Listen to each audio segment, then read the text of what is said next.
Queridos, vamos orar por um tempo de palavra, depois nós vamos ter um tempo de intercessão, de oração. Eu quero te estimular, você a partilhar seus pedidos de oração comigo através do WhatsApp, porque todo culto de oração nós vamos ter igualmente, o nosso tempo de intercessão, no nosso tempo de oração pelos áudios, amém? Vamos lá orar antes de começar a palavra. Deus, nós queremos apresentar o nosso coração diante do Senhor, apresentar cada irmão, cada irmã, cada família.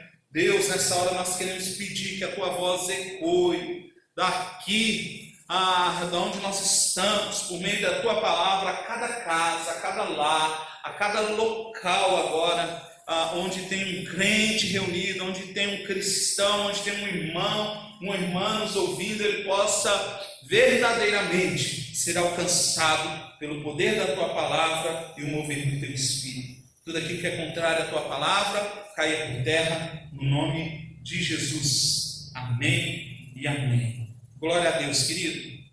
Vamos lá, vamos entender o que Deus tem para falar comigo, com você. Abra a sua Bíblia aí, eu vou te dar alguns segundos aí para você abrir a sua Bíblia, no livro de Efésios, capítulo de número 4.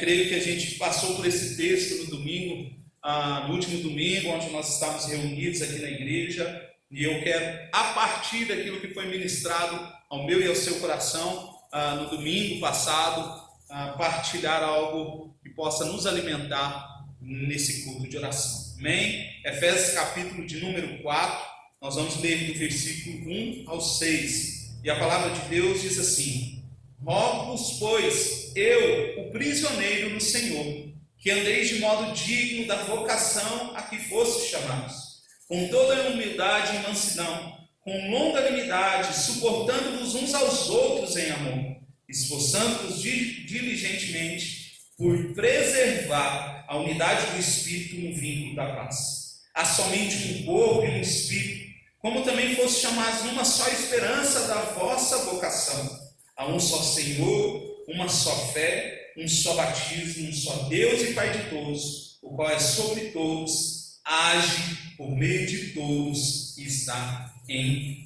todos. Aleluia. Você me viu falar no último domingo sobre a maturidade que a igreja precisa ter a respeito da sua identidade. Nós falamos alguns domingos atrás sobre entender a nossa filiação, entender que somos filhos do Senhor. E no domingo passado nós falamos de mais uma característica relacionada à identidade dos filhos de Deus, que é a unidade e a interdependência. Nós, unidos, dependemos uns dos outros para caminhar enquanto igreja e para caminhar enquanto povo, nação eleita, um povo separado para o propósito de Deus sobre a terra. Você deve lembrar do tempo de ministração que tivemos, então eu não quero me ater, não quero focar no que foi ministrado no domingo passado, mas a partir disso quero trabalhar um princípio com você. Nós bem sabemos que enquanto igreja há uma pluralidade, não há um individualismo. Eu e você somos interdependentes e caminhamos para o mesmo rumo, para o mesmo alvo, para o mesmo foco, independente de denominação, placa, endereço, se é metodista aqui ou acolá. Nós somos um povo chamado a noiva do Cordeiro. Estamos na expectativa do retorno do nosso Senhor.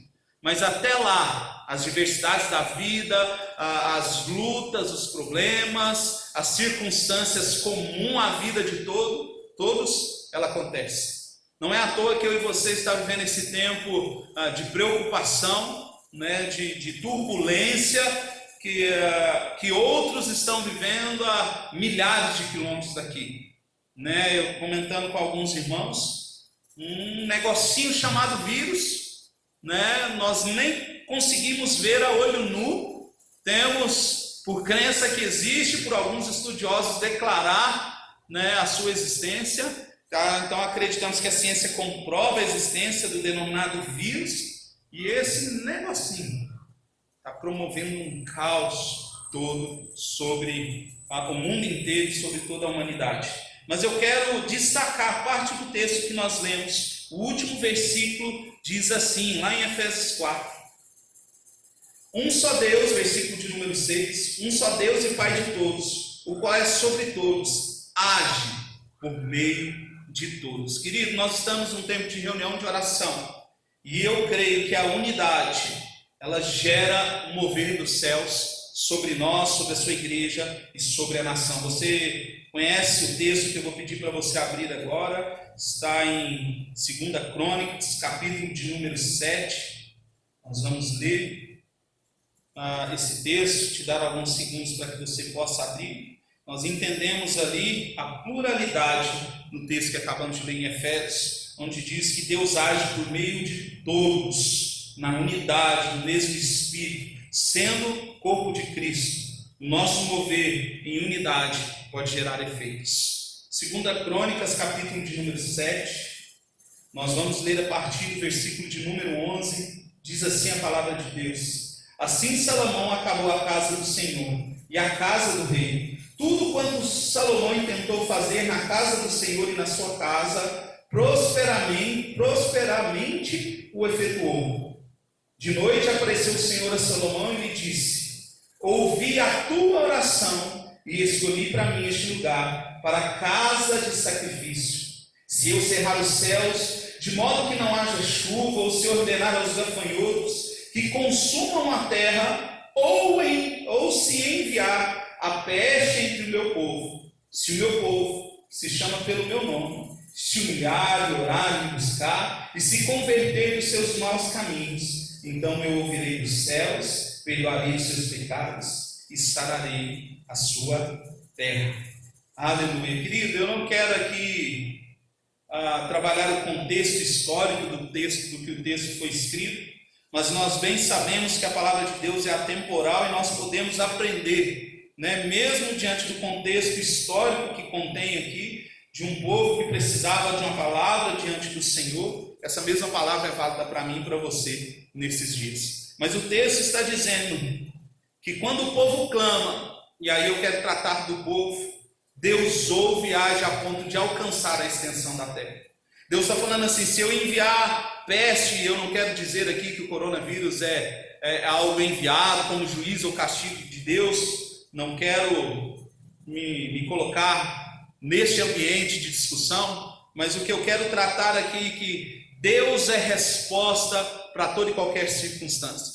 Seja qual for, nós bem sabemos que muito do que a humanidade está vivendo é reflexo do pecado humano, das formas de vida que nós decidimos viver, da poluição, disso, daquilo, e um vírus também pode ser consequência e resultado da postura da humanidade. Então eu não quero dizer que é um juízo ou não de Deus, mas o fato é que nós estamos vivendo um momento de calamidade, e o texto está dizendo aqui que mesmo diante desses momentos de calamidades, se o povo de Deus, se a unidade, se estiver no mesmo espírito, se o povo se unir e clamar, e orar, e buscar, e se converter dos seus maus caminhos, Deus se manifestaria em poder e sararia toda a terra.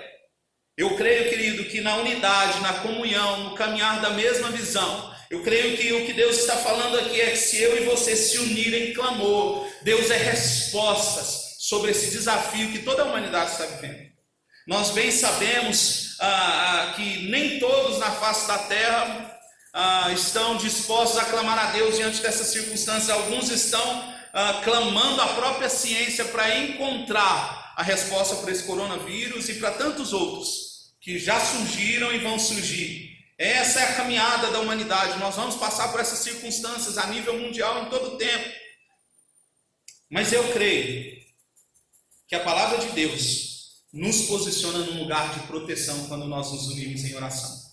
Não estou falando aqui que Deus vai proteger somente os crentes, porque o texto está dizendo que se o povo clamar, Deus sara a terra. O que eu quero falar com você aqui é que a sua oração, a oração da igreja, do Senhor, do povo do Senhor, nesses dias, alcançará a terra. Seja por meio de ajudar os cientistas a criar uma vacina ou por meio de extinguir um vírus. Talvez alguns vão falar que eu estou dizendo bobeira diante da ciência. Mas eu creio que Deus é poderoso para agir e sarar uma nação, sarar as nações. Não só, eu sei que aqui é um contexto profético e não está falando de enfermidade física somente, mas toda a realidade que o pecado causou sobre a humanidade, sobre a terra. Eu creio que Deus pode se mover em nosso favor, nos guardar, nos proteger, proteger outros e de alguma forma esse tempo de calamidade possa passar o quanto antes, para que eu e você possa voltar com mais segurança para as nossas rotinas. Mas nós bem sabemos que vão surgir outros vírus e outras circunstâncias, né? O princípio das dores. A palavra de Deus vai dizer que nos últimos dias, antes de ainda ser o fim, muito aconteceria, inclusive guerras e pestilências. Nós cremos que o nosso Deus tem ouvido a nossa oração. E é nesse tempo de reflexão que nós temos tido a respeito de coisas simples, como cuidar da nossa saúde, lavar as nossas mãos. O que nos basta, além de tudo isso, é clamarmos em unidade, em um só clamor, para que Deus tenha misericórdia de nós e de toda a humanidade. Mas tudo começa no se o povo. Não é se eu clamar, não é se o fulano clamar, não é se o povo de Deus se posicionar em clamor. O nosso Deus é misericordioso, como começamos o nosso culto, para ouvir as nossas orações e nos dar proteção, resposta. E mesmo diante de uma situação onde um cristão possa ter sido contaminado por uma enfermidade, Deus ainda é Deus e o cuidado dele está sobre nós. Independente do que Deus vai dar de resposta sobre as nossas orações. O texto que nós acabamos de ler traz a condição se o povo orar, se o povo clamar, se o povo se arrepender. Tudo começa no povo, tudo começa na minha e na sua responsabilidade enquanto cristãos, como embaixadores do Senhor nessa terra. Nós precisamos olhar para as nações nesses dias e clamar por misericórdia. Talvez alguns pensam, não, isso está na China, isso está mais na Itália, o Brasil ainda nem tem tanto caso.